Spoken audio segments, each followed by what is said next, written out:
Get out of here, dirty woman. What are you doing here? I told you not to come here. How dare you show your face? The holy cathedral is a sanctuary. I told you specifically how I ruined it. Get out of my sight.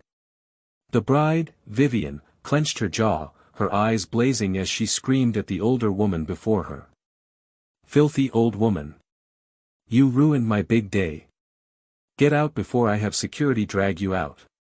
Crystal glasses crashed onto the polished granite floor, shattering like someone's heart. The organist fell silent. Guests froze in disbelief. The old woman bent down, trembling hands gathering the broken pieces. But the real pain wasn't in the burning slap on her cheek. The real pain was this: that bride had just slapped her own mother-in-law, and she didn't even know it. In that moment, Darian, the groom, a young tech mogul, the billionaire adored by the entire city, stood paralyzed. That was his mother, the woman who raised him up from dusty roads to towering success. The woman he loved and respected more than anyone in this world. Yet today, in front of hundreds of people, his mother was treated like trash. Sunrise over mountains, the roots of success. In a small settlement at the edge of the green savannah, where mornings woke with the sound of cattle bells and nights fell asleep to the rhythm of the wind, two souls depended on each other to survive. Mama Leah, a small woman with a back bent too early by life's burdens, and her only son, Darian, the single ray of light in her shadowed world. Darian grew up breathing the scent of sweat and hearing the ragged rhythm of his mother's tired breaths. Every morning, she rose before the sun to walk the rocky path to the market, doing anything, kneading dough, chopping greens, sorting beans, to ensure there was something to sell the next day.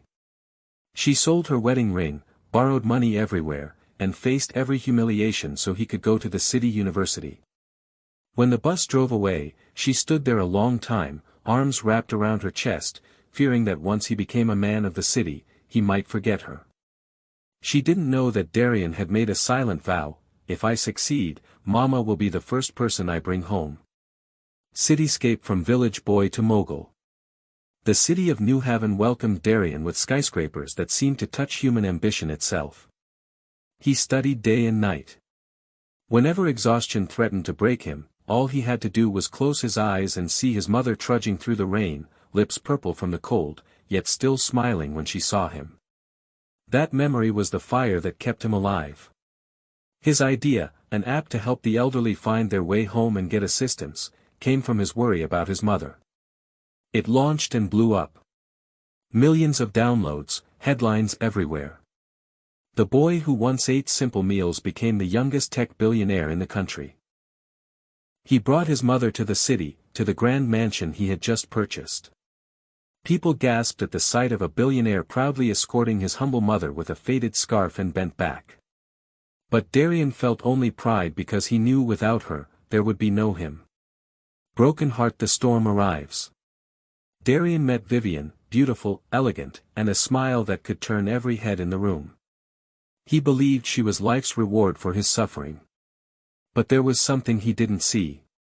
When it was just her and the staff, or when she passed by Mama Leah, her eyes turned cold. Mama Leah's humble presence irritated her. A billionaire with a mother like that? How embarrassing, she once whispered. Mama Leah, seeking to make her son's happiness flawless, kept her distance, still waking early to help in the kitchen.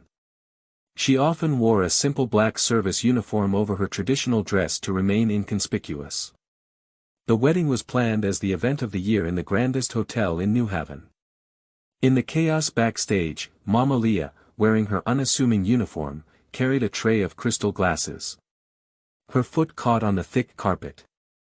The tray tilted, and a few drops splashed right onto Vivian's custom gown.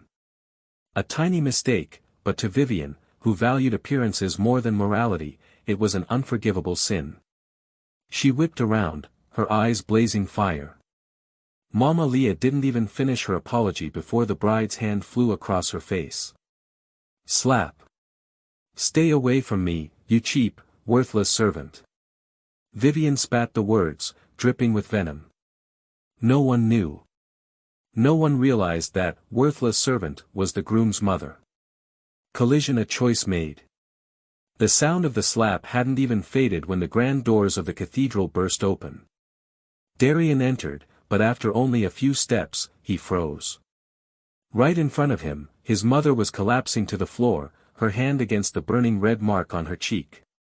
And Vivian, his bride, stood towering over her, eyes blazing with contempt. "Amara, what did you just do?" Darian's voice cracked. Vivian stammered, "I thought she was just some servant. She stained my dress." That excuse only shattered Darian's heart further. He rushed to his mother's side. Mama Leah forced a tiny smile. "I'm all right.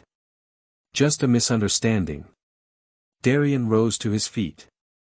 His eyes locked onto Vivian, sharp enough to draw blood. "You slapped my mother on your wedding day. Do you even know who she is? You never cared enough to find out." Then he spoke loud enough for heaven and earth to hear, "The wedding ceremony is over." He helped his mother out. Under the assault of flashing cameras, the once glorified bride shrank into nothing more than a sobbing figure drowning in luxury that could never hide the poverty of her heart. The next morning, the wedding slap video spread like wildfire. Brands terminated Vivian's contracts. Darian stood beside his mother at a press conference and declared, "I will never allow anyone to insult my mother again. Justice exists to protect the hearts that sacrifice silently." Later, Mama Leah, performing community service at a senior care center, noticed a familiar figure, Vivian. No wedding gown, just a uniform and eyes swollen from sleepless regret. Vivian fell to her knees. "I'm sorry. I'm truly sorry." Mama Leah bent down and lifted her chin. "Hating someone only chains your heart to pain. I want my heart to be free. And the greatest freedom is forgiveness." That night, Darian held his mother's hand tight. "Thank you for teaching me what money can't buy." She smiled gently. "To climb to the top of glory, you must bow to the ground that lifted you and honor the hands that raised you from the earth." Their story reminded everyone, success means nothing if you lose gratitude. A new path in the green savanna. The forgiveness Mama Leah offered Vivian was a heavy stone lifted from Darian's heart, but the city of New Haven was still a constant reminder of the pain. The relentless pace, the whispers, the constant glare of the media, it all felt like a gilded cage. Darian realized that the true wealth he craved wasn't in the skyscrapers, but in the peace he'd lost. One evening, Mama Leah sat on the balcony, her eyes gazing toward the distant horizon. "The air here is thick, my son," she said, a gentle wistfulness in her voice. "It is rich, yes, but it does not let a person breathe deeply." Darian knew what she meant. They needed to return to the source of their strength. The homecoming. Within weeks, Darian announced a shocking decision. He was moving his company headquarters to a satellite office and building a new community center in the Green Savannah, their dusty, forgotten hometown. The city media went wild. "Billionaire abandons New Haven for the village." But Darian didn't care. He was investing his wealth not in flash, but in foundation. He designed a tech hub and a state-of-the-art clinic. He hired local talent, giving the community the dignity of self-sufficiency.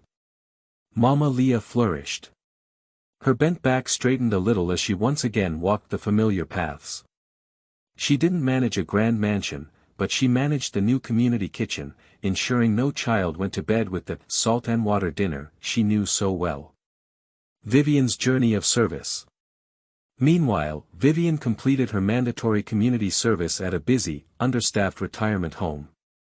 The pampered princess of New Haven found herself scrubbing floors, helping the elderly use the restroom, and sitting for hours with residents whose families never visited.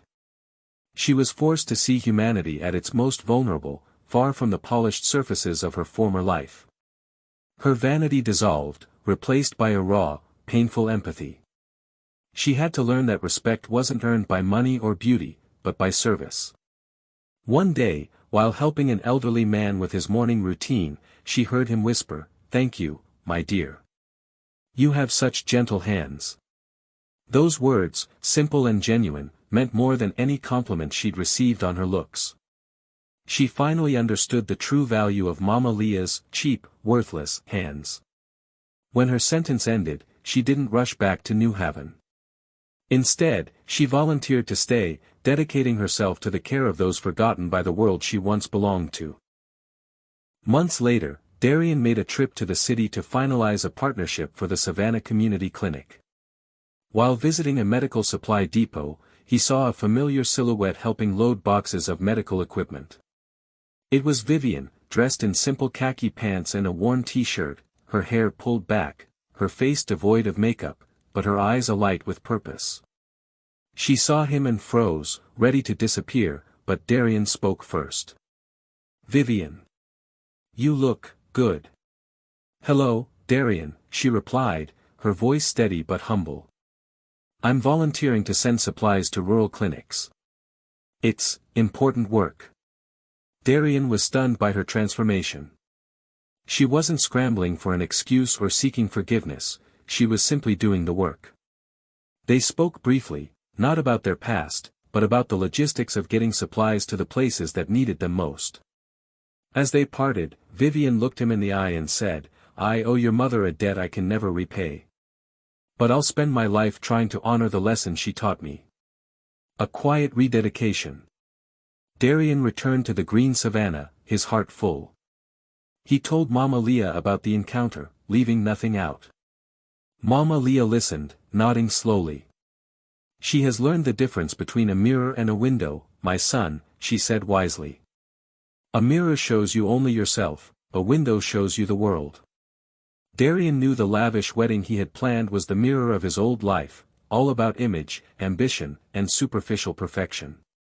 The simple, purposeful life they now led was the window, focused on community, compassion, and true connection.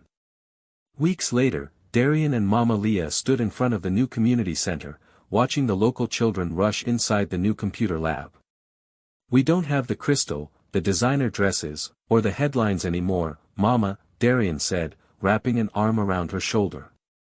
Mama Leah laughed, a sound as warm as the Savannah sun.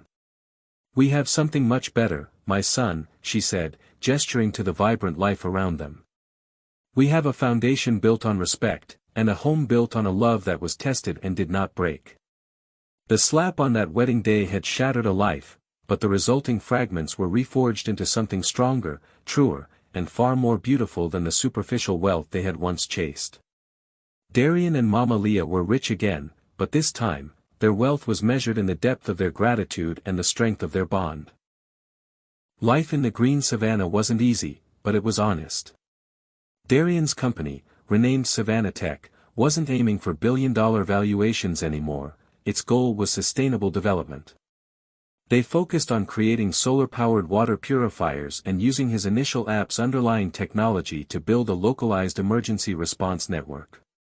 Mama Leah, now a beloved figure in the community, felt like she was truly using her hands again.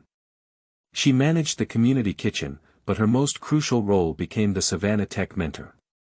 Young, local entrepreneurs who were shy about pitching their ideas to the tech mogul Darian would first take their ideas to Mama Leah in the kitchen. She'd listen, offer a warm meal, and gently guide them, asking questions that ensured their projects served the community, not just their wallets. Darian watched his mother in awe. In the mansion, she was a quiet, almost invisible presence. Here, she was the heartbeat of the operation, the moral compass that kept his ambition grounded. A test of forgiveness. One late afternoon, a large, unmarked truck arrived in the savannah, carrying a significant donation of state-of-the-art medical equipment, new hospital beds, a small surgical unit, and a high-tech ultrasound machine. Darian checked the paperwork. The donation was anonymous, originating from a foundation in New Haven that specialized in elderly care and community service. He immediately recognized the subtle, high-level logistical planning, the kind of efficiency Vivian's company had once been famous for. Days later, a quiet, almost nervous email arrived in Darian's inbox. It was short. "Dear Darian. The supplies are from me. I heard about the clinic's need for the ultrasound. I wanted to contribute something that genuinely helps. I'm not asking for credit or contact. I only hope that the community benefits from it. Vivian. Darian was moved. She wasn't seeking validation or a reunion, she was simply trying to balance the scales of her past arrogance with quiet, meaningful contribution. He showed the email to Mama Leah. She is not trying to climb back to you, my son, Mama Leah observed. She is climbing toward light. Darian decided to respond, breaking his long silence. He simply wrote, "Thank you. The Savannah welcomes your support."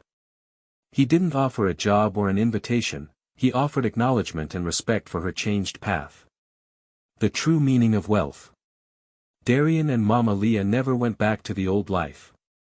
Savannah Tech grew, but slowly, organically, and sustainably. The city's newspapers eventually stopped covering the slap and the billionaire's retreat and started covering the successful implementation of their local water purification systems. Darian learned that the greatest luxury isn't the cost of a wedding gown, but the peace of a clear conscience and the warmth of generational respect. He realized he hadn't lost a life of luxury, he had escaped a life of emotional poverty. One evening, Darian sat with Mama Leah, looking out at the sunset over the savannah, the clinic lights softly glowing in the distance. "Mama," he said, "I thought wealth was about having the power to buy anything. Now I see it's about having the power to build something meaningful." Mama Leah reached out and held his calloused hand, the hands of an honest builder, not a gilded owner. "Your father taught me that, my son," she whispered, her eyes shining. "The things that truly matter, character, love, and the kindness you show to the weakest, those are the only things that cannot be bought, cannot be shattered, and cannot be taken away." And in the peace of the quiet savannah, Darian finally understood that his mother's silent sacrifices had given him a kingdom far greater than any New Haven could offer, a life lived with gratitude and grace.